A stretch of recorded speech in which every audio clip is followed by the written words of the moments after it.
Good morning, and welcome to Redeemer Lutheran Church. I'm Pastor Gary Lodeholt. Many of you may have seen the picture my wife posted on Facebook of my 14-month-old grandson giving me a kiss. Truthfully, at this point, his kisses are just placing his mouth up against you, but that's okay. It counted in my heart, and I think in his too. And when I looked up our first word for today, the first thing that came to mind was that kiss I got. This week we are looking at 10 different Greek words full of nuance and meaning, and knowing all that helps our understanding of what their English translation really means. Our first word today is Proskyneo, which means to bow down, to worship. There's an interesting origin to this word. Proskyneo comes from the combination of two other words, kineo, which means to kiss, and pros, which means toward. So literally, proskyneo means to kiss toward, or as we might say today, to blow a kiss to. In ancient times, pagans would sometimes worship deities of the underworld, and the way they would do that was to bow down and kiss the earth. Over time, the kiss part was abandoned, but bowing down became associated as a way of worship. And that's how this word came to mean worship. Nevertheless, I think that's a helpful way to think about worship, to blow a kiss toward, or to express affection for God.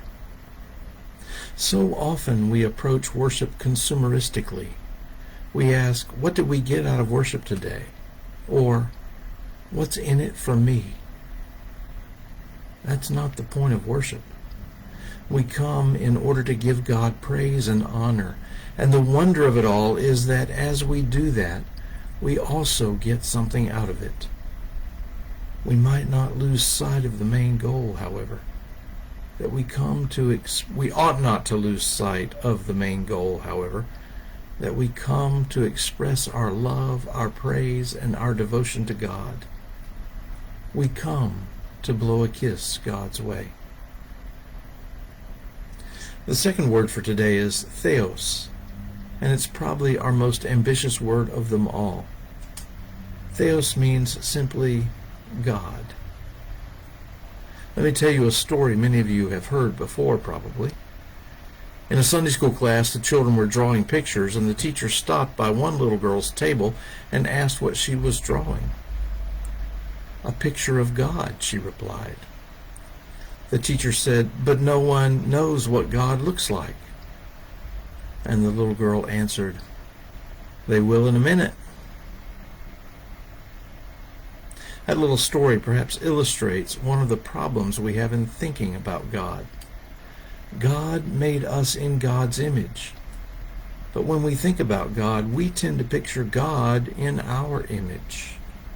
We imagine a God who looks like us and who behaves in ways that we might understand. There's actually a term for this too. It's called anthropomorphism, giving God human features and characteristics. Unfortunately, that may be the only frame of reference we have to talk about God. So, for example, when we want to talk about God listening to our prayers and cries for help, we might describe God as having ears. Or we might talk about God looking on us with love as if with eyes. The truth is that what God's physical being looks like isn't important. What is important is God's character of love and grace.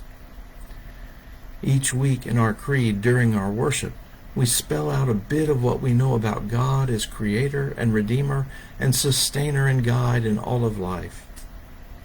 This is the God we seek to love. This is the God who unconditionally, overwhelmingly, amazingly, generously loves us. What do you say we blow God a kiss? Respond in worship and praise. Thanks for watching, and remember to let this day belong to God.